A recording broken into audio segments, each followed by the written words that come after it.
Namaste, Anandji. Welcome to Chatti. Namaste. Namaste, and thank you for having me here. Thank you, Anandji, for joining us. Now, I want to begin straight away with what's happening in Maharashtra, Anandji. Now, there's been major developments where the Uddhav Thackeray government is on the verge of collapse after his party's MLAs, led by Eknath Shinde, have revolted. Now, before I go into where this is headed and all of the other predictions, first of all, I wanted to know from you what led to the current situation. Well, namaste again, and thank you for having me here. If we see the Maharashtra situation, the stories around the Shiv Sena, uh, there are two groups. Both are real Shiv Senics. Frankly, Eknath Shinde, and with no prejudice or disrespect to Mr. Uddhav Thackeray, Eknath Shinde is far more a Shiv Senik than Mr. Uddhav Thackeray. uh, no disrespect, but on fact, the reason being, Mr. Uddhav Thackeray was never interested in politics. He's a gentleman. He's very well read, very nice human being to interact with, and politics was never his first choice. He has photography as a hobby. He wanted to do some other things in life, but it was situations which forced the hand, and Uddhavji had to get into the mainstream to take on the entire Thackerays being part of Shiv Sena and to carry on the legacy of Balasaheb. That's how it started. So let's understand the historical perspective. Because had Binda Thackray been there, uh, it would have been a different story altogether. So that tragedy that happened in Worli Seaface and the accident and his death, and it all started a different chapter itself for Uddhavji. The other thing is that in 1992, there was a Chhagan Bhujbal who questioned the leadership of Balasaheb and broke away. He took with him 18 MLAs. The Shiva Sena at that time was reduced to about 34 MLAs from about 52 odd. So that aspect we should not forget that this is not something this has happened before. The crisis of breaking away has happened in the past, but the scale at which is happening and the timing, and because of the decisions, you had Chhagan Bhujbal joining Congress, and then now eventually he's moved again. He's again moved parties. But the story is that Shiv Sena has faced crisis in the past. At that time, Balasaheb had written an article in the Samna where he had said that if anybody in the party is upset with me as a leader and thinks that I don't deserve to lead the party, I am willing to step down. At that time, 18 MLAs didn't make the bulk, and the Shiva Senics rallied around Balasaheb. There is one aspect which you cannot, Balasaheb may have made decisions and compromises, etc., etc. But one aspect he was very sthir, that the ideological axis of the Shiva Sena was always Hindutva. And to a big extent or to a large extent, it was militant Hindutva in the sense that they wore it on their sleeve and they were unabashed about it. So there was for a long time the liberal lobby painting the Shiva Sena as a very crude party, which did not, to a certain level, some of them calling them uncouth, a bunch of rogues, etc. But for the common person on ground, the armed Shiv Sainik, that pride was very important.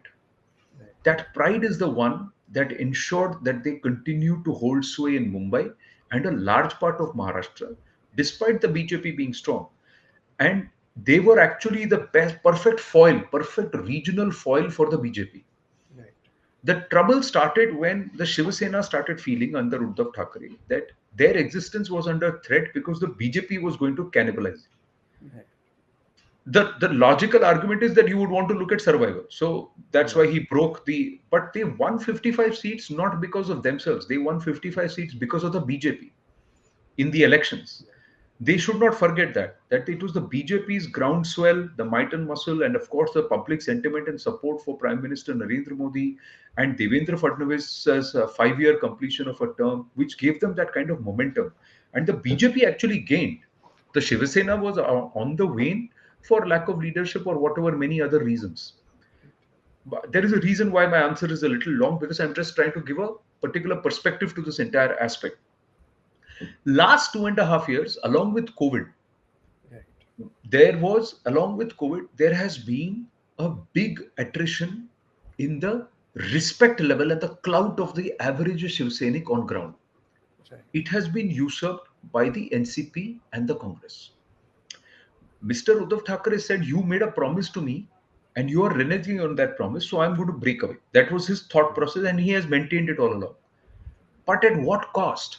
Right. At the cost of the NCP, Mr. Sharad Pawar, and the Congress then deciding the narrative, them dictating terms. They insisted that Uddhav, and Uddhavji has himself said it, they insisted that if Uddhav Thackeray does not become chief minister, there will be no alliance. They pushed him to a corner. He had to break a tradition where Balasaheb said that I will always be the kingmaker, or I will always be outside. I will never contest elections, or Thackeray will never contest elections, and Thackeray will never become chief minister. Uddhavji became chief minister.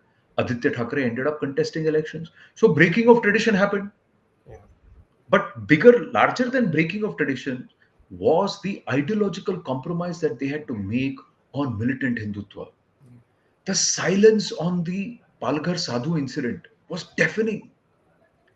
There's so many issues. The Chalisa aspect, deafening.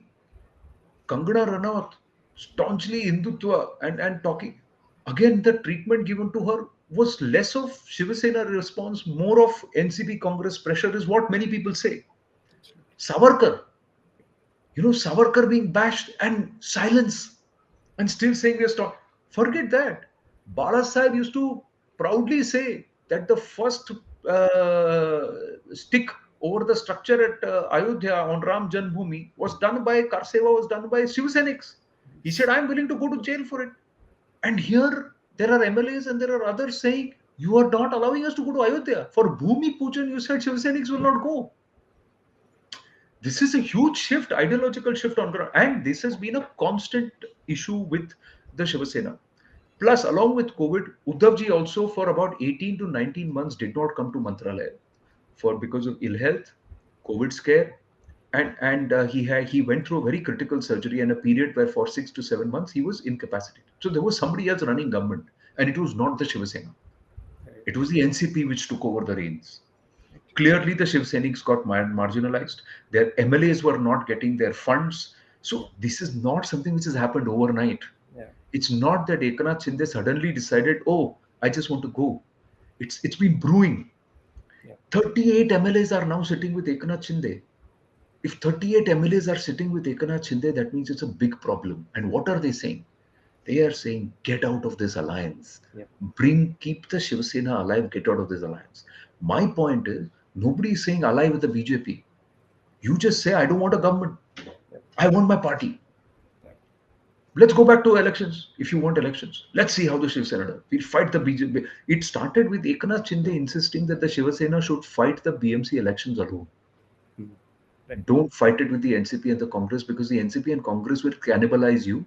Shiva Senics will vote for NCP Congress, but the Congress and NCP cadre will never canvass for the Shiva Senics, and we will lose. And the sentiment will go, and it will be the BJP that will gain, and the NCP Congress will gain. We will lose. And we saw that manifest with the Rajya Sabha elections and with the the Parishad elections, Vidhan Parishad, Yeah. MLCs. So those factors are the ones that we are seeing manifest right now. Now here, both sides would want to gain and lose.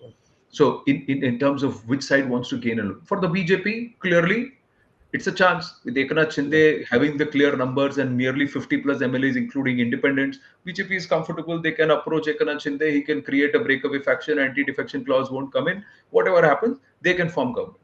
But for the NCP, what do they want?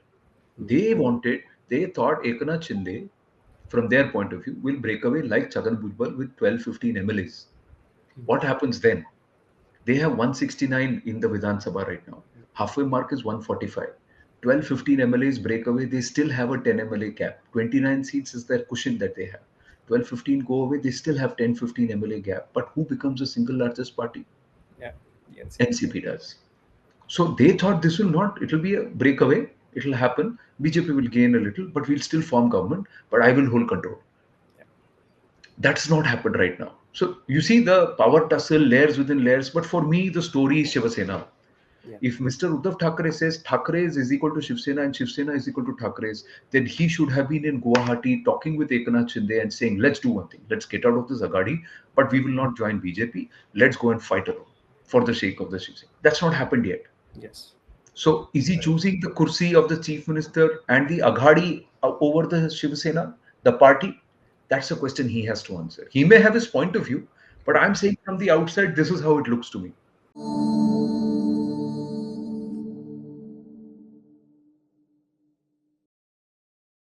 Please remember to subscribe to us and switch on the notifications for this channel. For our other social media links, more content, and to support our work, please visit citti.net. Dhanyavad. Namaskar.